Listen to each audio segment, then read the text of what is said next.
As we reported at the start of the program, Elie Wiesel, the Nobel laureate who spent decades teaching tolerance and working to preserve the memory of Holocaust victims, died today. Joining me now on the phone to discuss his life is Sarah Bloomfield, the director of the Holocaust Memorial Museum in Washington. Sarah, one of the things that most people might not know, besides the fact that he was this author and wrote the book that all of us probably grew up with, is that the force that he was to get the Holocaust Memorial Museum even underway. Yes, I think he was the guiding moral force for the museum. And in fact, I think he is the leader of the whole Holocaust memory movement, which has now become a global movement. And it's hard to imagine it without Elie's singular moral voice. Well, what are you going to miss most about him? I mean, this is someone that you worked with. Yes, I worked very closely with Elie over the years. He was a remarkable person and incredibly modest, given his enormous accomplishments. You know, we think of him as a great advocate, writer, thinker, human rights leader, but I think Elie would want to be known most for being a teacher. He loved teaching. I think he thought of his writing as a form of teaching. He loved being with young people. And of course, the museum itself is a great teaching institution.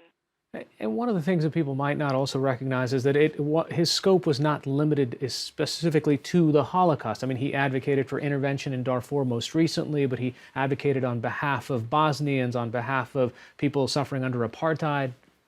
Absolutely. You know, he always said he didn't want anybody's future to be like his past.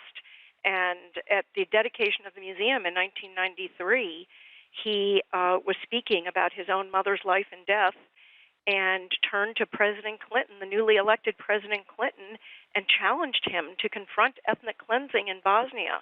He had a lot of moral courage and was never afraid to speak truth to power.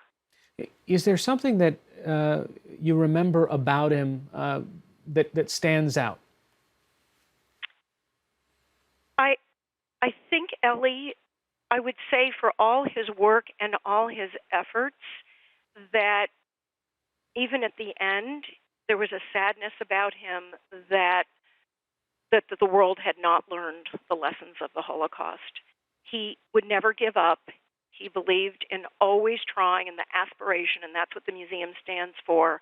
But I think he had hoped that there would have been greater progress in the world by now. All right, Sarah Bloomfield, the director of the Holocaust Memorial Museum in Washington, joining us by phone tonight. Thanks so much, and sorry for your loss. Thank you.